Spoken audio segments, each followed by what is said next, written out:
الأولى بكماله كشف الدجى بجماله حسنت جميع خصاله صلوا عليه وآله एक ही सब में खड़े हो गई महमूद अयाज न कोई बंदा रहा है न कोई अयाज बलगल उला बिकमालिही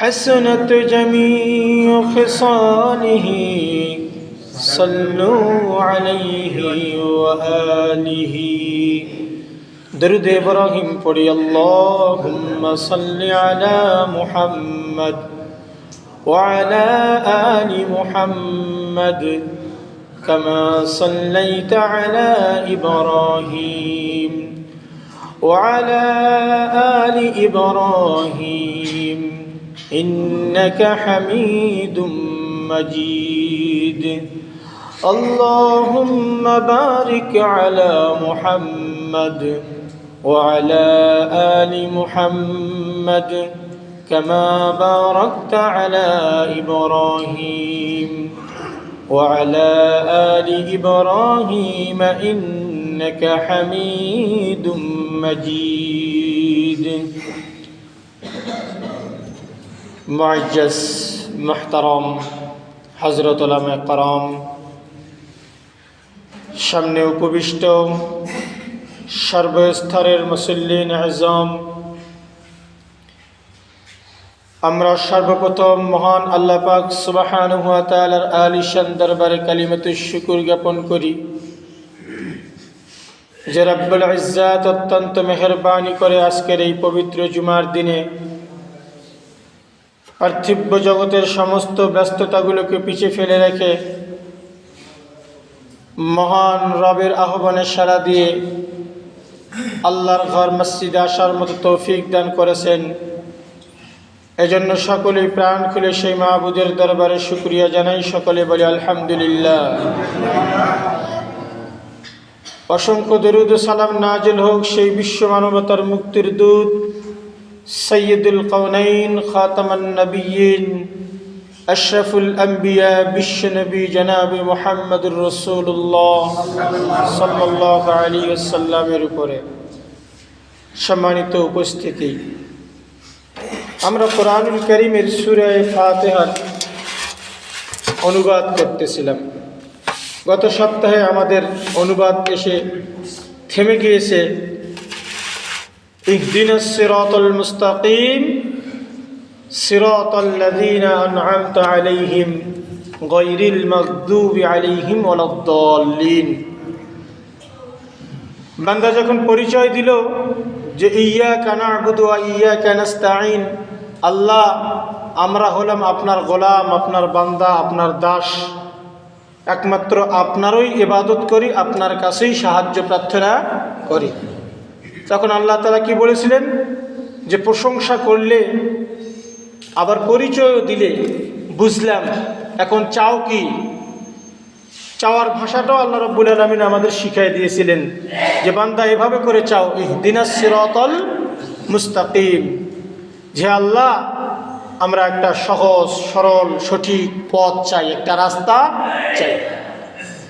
সিরাতাল্লাযীনা আন'আমতা আলাইহিম গায়রিল মাগদুবি আলাইহিম ওয়ালাদ-দাল্লিন, তাদের পথ যাদের প্রতি আপনি কি করেছেন? অনুগ্রহ করেছেন।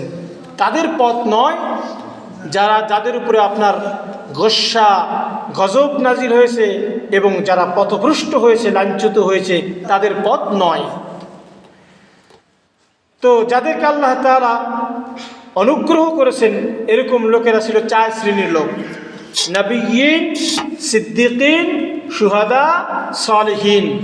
সমস্ত নবী আলাইহিস সালাম এ সম্পর্কে কথা চলে গেছে, সিদ্দিকিনের সম্পর্কে কথা চলে গেছে, শুহাদা ও সালেহিন, শহীদ যারা নিজেদের বুকের তাজা রক্ত বিলিয়ে দিয়ে আল্লাহর দ্বীন আল্লাহর জমিনে প্রতিষ্ঠিত করেছে, এরা হলো শহীদ।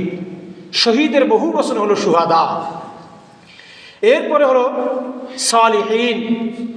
সালিহিন বলা হয় সমস্ত আল্লাহ তাআলার ওলিদেরকে, আল্লাহ তাআলার বন্ধুদেরকে, যারা আল্লাহ তাআলার প্রত্যেকটা বিধিনিষেধ পুঙ্খানুপুঙ্খানুরূপে পালন করে, আল্লাহর নাফরমানি করে না, আল্লাহর বিরোধিতা করে না, এরা হলো সালিহিন। এই 4 শ্রেণীর লোক হলো অনুগ্রহপ্রাপ্ত। এই 4 শ্রেণীর লোক কি প্রাপ্ত? অনুগ্রহপ্রাপ্ত। এরা ছাড়া যারা রয়েছে এরা হচ্ছে গায়রিল মাগদুব, এরা মাগদুব আলাই। আরেকটা হচ্ছে দলিন। এখন মাগদুব আলাই আর দলিন কাদেরকে বলে? তাফসীরের কিতাবের মধ্যে ইহুদি এবং খ্রিস্টানদেরকে বলা হয়েছে, ইহুদি এবং খ্রিস্টানদেরকে বলা হয়েছে, কিন্তু এর আরও তাফসীর আছে। মনে রাখবেন, সোজাসুজিভাবে মাগদুব আলাই বলা হয় তাদেরকে, ওই সমস্ত ব্যক্তিবর্গকে যারা জেনে শুনে সত্যের বিরোধিতা করে, যারা জেনে বুঝে, না জেনে না বুঝে নয়, কোরআনের মাহফিলে বাধা দেয়, ওয়াজে বাধা দেয়, সময় একটু পার হয়ে গেলে বাধা দেয়, বিভিন্ন প্রকার হাঙ্গামা সৃষ্টি করে, সমাজের মধ্যে ফিতনা ফাসাদ দাঁড় করে দেয়, এরা হলো মাগদুব আলাই। আল্লাহর কোরআনের ভাষায় এরা হলো কি? মাগদুব আলাই, অর্থাৎ যাদের উপরে আল্লাহর গজব নাজিল হয়েছে। মাগদুব আলাই মানে কি? যাদের উপরে আল্লাহর কি নাজিল হয়েছে? গজব, গোস্বা, লানত, অভিশাপ অবতীর্ণ হয়েছে, নাজিল হয়েছে, এরকম মানুষদেরকে বলা হয় মাগদুব আলাই। তা সরাসরি বাংলায় কাদেরকে মাগদুব আলাই বলে? যারা জেনে শুনে, জেনে বুঝে সত্যের বিরোধিতা করে, তাদেরকে কি বলে ভাই? মাগদুব আলাই বলে। আর দলিন কাদের বলে? দলিন বলা হয় যারা সত্য গ্রহণে আগ্রহ রাখে না, যারা সত্য গ্রহণে আগ্রহ রাখে না। আসে তো কি, এঁকে চলবে, এতদিন পড়িয়ে এসেছি, বাপদাদার আমল থাকি, আমার বাপদাদা করে গেছে, কথা বোঝেন নাই, কিন্তু ওটা যে ভুল, ওটা যে কি বাপদাদা করে গেছে, ওটা যে ভুল, এটার থেকে আমি কি করতে চাই না, হটতে চাই না, আমাকে ওটার উপরে থাকা লাগবে, কথা বোঝেন নাই। সঠিকটা উপস্থাপন হওয়ার পরেও, আমার সামনে আসার পরেও আমি কি করি? ওই পচা আলুতেই মুখ লাগায় রাখি। আমার ওটা অভ্যাস, একরোখা ঘাড় তেড়া, যেটাকে ঘেউড়া বলে, কথা বুঝলেন? এর হলো মাগদুব আলাই আর দলিন। আল্লাহ তাআলা এরকম মানুষের অন্তর্ভুক্ত যেন আমাদেরকে না করেন। সূরা ফাতিহা শেষ হয়ে গেল। এখন সূরা ফাতিহা যখন শেষ হয়ে যায়, তখন আমরা সকলে কি বলি? আমিন। এখানে একটা কথা মনে রাখবেন, আমিন 2 শব্দ, একটা হলো আমিন, আরেকটা হলো আমিন। একটা হলো আমিন, এর অর্থ হলো বিশ্বাসী, আল আমিন, এর অর্থ হলো কি? বিশ্বাসী। যে আমিনের মানে আলিফে টান দেওয়া হয় না, ওই আমিনটা হলো, এর অর্থ হলো বিশ্বাসী। আর এখানে সূরার শেষে যে আমিন বলা হয়, আমিন, আলিফটাকে লম্বা করে, কথা বলছেন না? এই আমিনের অর্থ হলো ইস্তাজিব। আল্লাহ এতক্ষণ এই সূরা ফাতিহার মধ্যে আপনার সঙ্গে যা চাওয়াচাওয়ি হয়েছে, আমি যা দরখাস্ত করছি, যা চাইছি, এগুলো আপনি কবুল করে নেন। এগুলো আপনি কি করে নেন? কবুল করে নেন। এই জন্য সূরা ফাতিহা শেষ হলে আমরা কি বলবো? আমিন বলবো না আমিন বলবো? বলেন আমিন না আমিন? আমিন। বুঝতে পারছেন? এখন আমিন কেন বলবো আসেন। রাসূল আকরাম সাল্লাল্লাহু আলাইহি ওয়াসাল্লাম বলেন, ও আমার উম্মতেরা শোনো, ভালো করে অন্তরের কান দিয়ে শোনো, তোমরা যখন জামাতে নামাজ আদায় করো, ইমাম সাহেব যখন সূরা ফাতিহা শেষ করে ওয়ালাদ-দাল্লিন বলে, ইমাম সাহেবের দলিন বলার সাথে সাথেই আল্লাহ পক্ষ থেকে নিয়োজিত এক দল ফেরেশতা তার দলিন শেষ হওয়ার সঙ্গে সঙ্গেই আল্লাহর দরবারে দরখাস্ত করে, বলে আমিন। কি বলে? সুতরাং যে সমস্ত মুক্তাদিদের আমিন বলাটা ওই ফেরেশতাদের আমিন বলার সঙ্গে মিলে যাবে, আমি রাসূল আকরাম সাল্লাল্লাহু আলাইহি ওয়াসাল্লাম ঘোষণা দিলাম, নোট করে দিলাম, ওই সমস্ত মুক্তাদিদের জিন্দেগির গুনাহগুলো আল্লাহ তাআলা মাফ করে দিবেন। তাহলে আমিন বলাটা চারটিখানি কথা নয়, কিন্তু সহজ ব্যাপার নয়। যাদের এই আমিন বলাটা কাদের আমিনের সাথে মিলে যাবে? ফেরেশতাদের আমিন। ফেরেশতারাও সূরা শেষ হয়ে কি বলে? আমিন বলে। তাহলে আমাদের আমিনটা যদি তাদের আমিনের সঙ্গে মিলে যায় তাহলে আল্লাহ পাক আমাদের কি করবেন, জিন্দিগির গুনাহগুলো, সুবহানাল্লাহ বলবেন না? সূরা ফাতিহা মোটামুটি ভাবে শেষ। আমি প্রথমে বলেছিলাম সূরা ফাতিহা কোরআনুল কারীম পড়ে এটা শুধু সমুদ্র নয়, এটা মহাসমুদ্র। এর উপরে কথা বলতে গেলে বছরের পর বছর শেষ হয়ে যাবে, বছরের পর বছর শেষ হয়ে যাবে, আমার তলা শেষ, আমার ভিতরে যা আছে সব নিংড়ায় বাইর হয়ে যাবে, কিন্তু সূরা ফাতিহার উপরে কথা বলা কি হবে না, শেষ। কিন্তু আমরা যদি এভাবেই থেকে যাই এখানে, তাহলে 14 পুষ শেষ হয়ে যাবে, 14 সিঁড়ি শেষ হবে, কিন্তু কোরআনের যে অনুবাদটা আমরা করতে চাইছিলাম সূরা ফাতিহা থেকে সূরা নাস পর্যন্ত, সেখানে কি করতে পারবো না, পৌঁছতে পারবো না। যার কারণে আমি সংক্ষেপ করলাম যাতে আমরা আমাদের গন্তব্যে পৌঁছতে পারি ইনশাআল্লাহুল আজিজ। সূরা ফাতিহার পরে কোরআনুল কারীমের মধ্যে ধারাবাহিকতার খাতিরে যে সূরাটা আনা হয়েছে সেই সূরার নাম হলো সূরাতুল বাকারা। এই সূরাটা মদিনায় অবতীর্ণ হয়েছে। কোথায় অবতীর্ণ হয়েছে? দেখুন, কোরআনুল কারীমের সূরাগুলো দুই ভাগে বিভক্ত, কতগুলো মাক্কি সূরা, কতগুলো মাদানী সূরা। মাক্কি সূরা বলা হয় ওই সমস্ত সূরাকে যেগুলোকে রাসূল আকরাম সাল্লাল্লাহু আলাইহি ওয়াসাল্লাম মক্কা থাকা অবস্থায় যে সমস্ত কোরআনের সূরাগুলো আল্লাহ পাকের পক্ষ থেকে তার উপরে কি হয়েছে, অবতীর্ণ হয়েছে, ওই সূরাগুলোকে বলা হয় সূরাতুল মাক্কি অথবা মাক্কি সূরা। আর যেই সূরাগুলো উনি মদিনায় হিজরত করে যাওয়ার পর ওনার উপরে অবতীর্ণ হয়েছে ওই সূরাগুলোকে বলা হয় মাদানী সূরা। তো সূরা বাকারা, এই সূরাটা হলো সূরা মাদানী, অর্থাৎ সূরাতুল বাকারাতি মাদানিয়াতুন।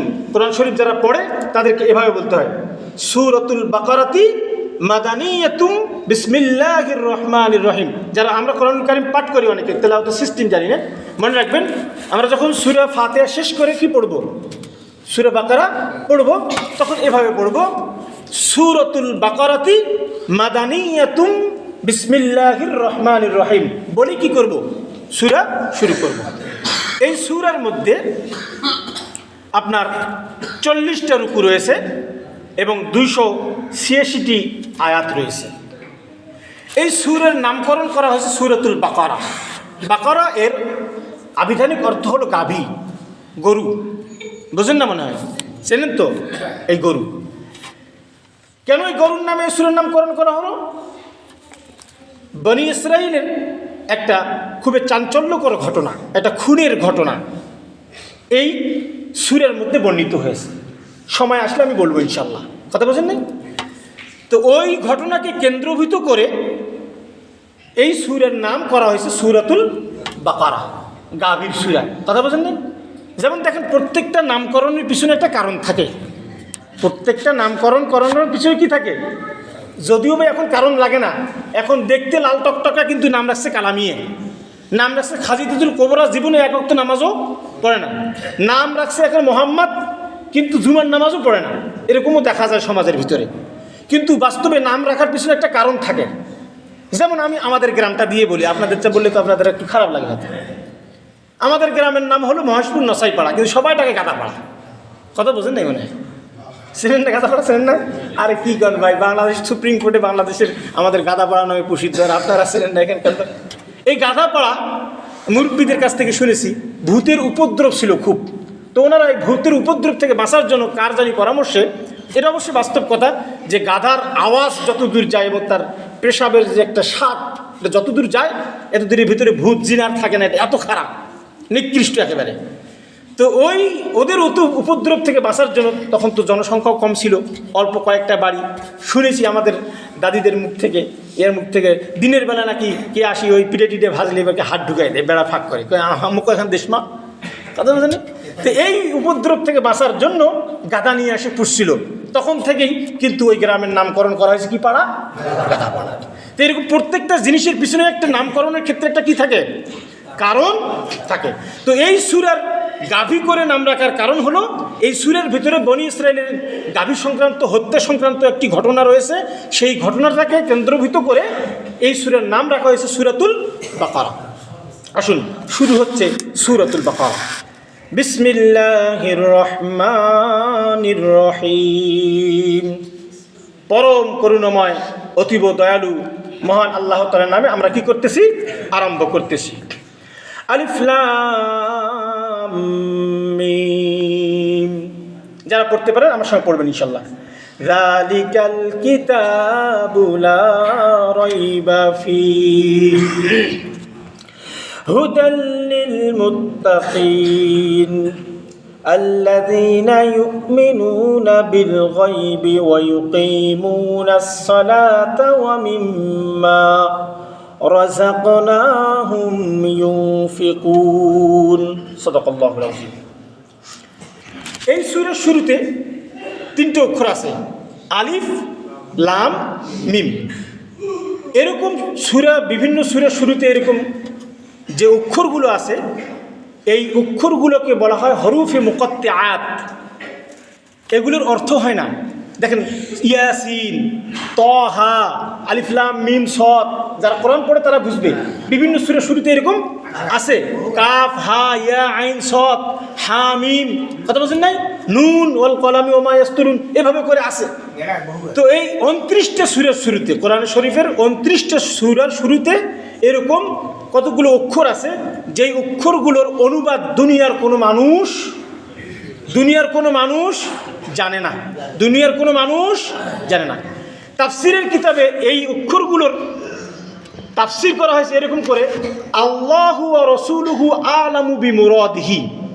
অর্থাৎ এই আলিফ লাম মিম বলিয়া, এই হামিম বলিয়া, এই ইয়াসিন বলিয়া, এই তহা বলিয়া আল্লাহ তাআলা কি বুঝাইতে চাইছেন তার রাসূলকে, এই রহস্যটা শুধুমাত্র আল্লাহ এবং তার রাসূলই জানেন, অন্য কেউ জানে না। এখন তো মাঝে মাঝে কিছু কিছু পীর সাহেব দেখা যায়, আমাদের ওদিকে আছে মাইজ ভান্ডারী সাহেব, ওনারা আবার এগুলো কি করে, অনুবাদ করে, আলিফে আল্লাহ, মিমতে মোহাম্মদ, অমুকতে জিবরাইল, কথা বলেন নাই, কোটে যে পায় আর কোন পাগলে যে ধরে আমি বুঝি না। এরা যে কোত্থেকে এই জ্ঞান অর্জন করে আল্লাহ পাকেই ভালো জানে। সিনে বা সিনা এদের কাছে কোরআন শরীফও তো আবার 90 পারা। আমি একদিন দেখা হলো, আবু বকর সাহেব মৃত্যু হয়ে গেছে, আল্লাহ মাফ করে দেখ ওনার ভুলত্রুটিগুলো। তবে হুজুর 30 পারা কোরআনের তো আমরা অনেক জায়গায় মুখস্থ, আমাদের যারা হাফেজ সাহেব একেবারে নয়, তার কুলহু হলেও ইন্না আতানা হলেও মুখস্থ আছে।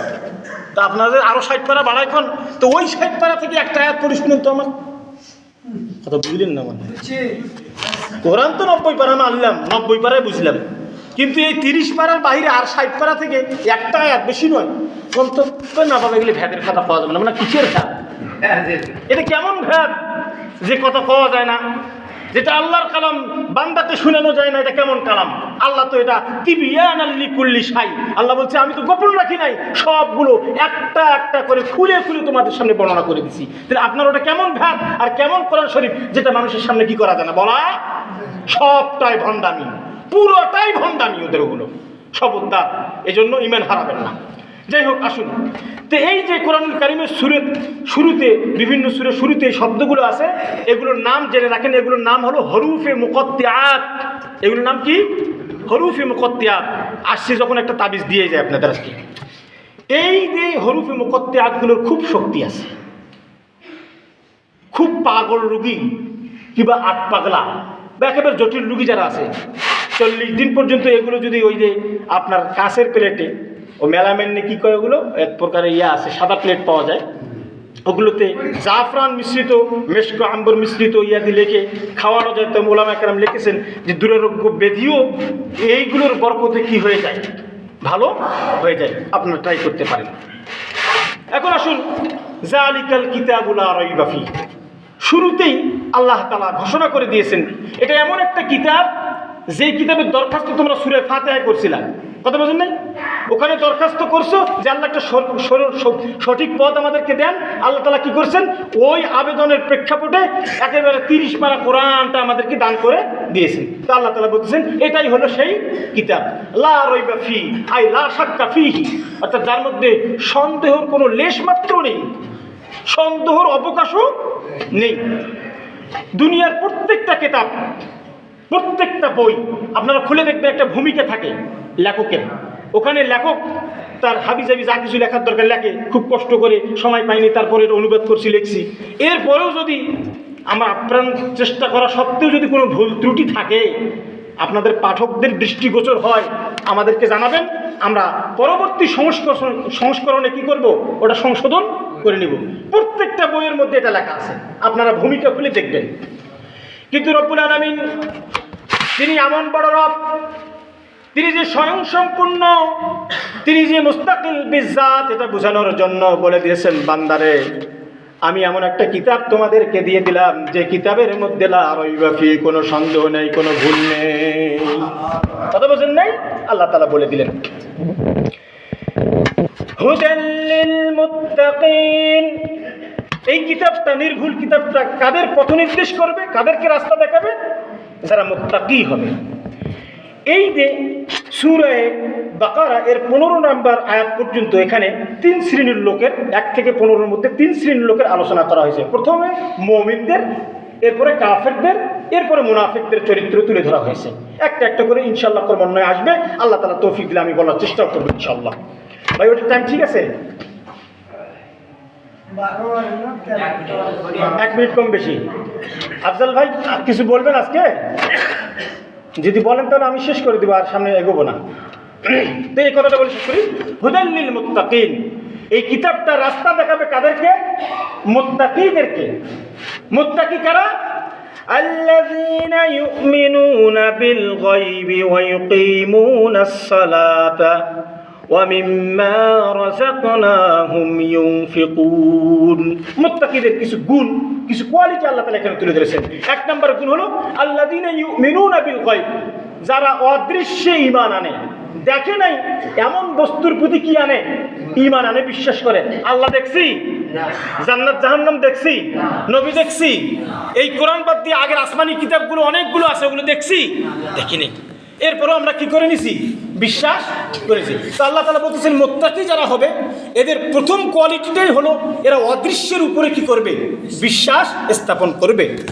2 নম্বর কোয়ালিটি ইউকিমুস সালাহ, এরা নামাজ প্রতিষ্ঠা করবে, নামাজ কায়েম করবে। নামাজ পড়ার কথা কিন্তু এখানে বলা হয়নি, নামাজ প্রতিষ্ঠা করার কথা বলেছে। কায়েম, কায়েম কাকে বলে? এক বাক্যে বুঝাই দিই। আমাদের সমাজের মধ্যে কাপড় পরাটা প্রতিষ্ঠিত আছে, যার কারণে আমাদের সমাজে উলঙ্গ ব্যক্তি, কাপড়বিহীন ব্যক্তি পাওয়া যায় না পাগল ছাড়া। কথা ঠিক না বেটি? কাপড় ছাড়া, একমাত্র পাগল ছাড়া অন্য কোনো ভালো সুস্থ মস্তিষ্কের মানুষকে পাওয়া যায় সমাজে? কেন? কাপড় পরা এটা কি রয়েছে? প্রতিষ্ঠিত রয়েছে। এমনি করে নামাজ যদি সমাজে প্রতিষ্ঠিত হয়, মুসলমানের গ্রামে, মুসলমানের এলাকায় একটাও বেনামাজি ওরকম করে খুঁজে পাওয়া যাবে? যাবে? এই জন্য নামাজ শুধু নিজে পড়তে বলা হয় নাই, ইউকিমুস সালাহ, নামাজকে প্রতিষ্ঠা করার জন্য বলা হয়েছে।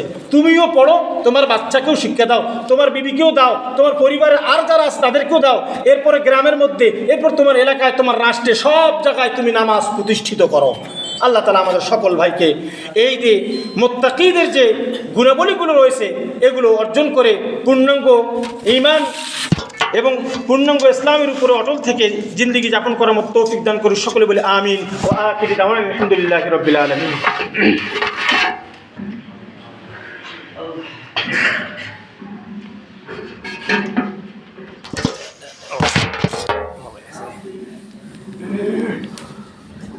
বিশের আগে শেষ করলাম।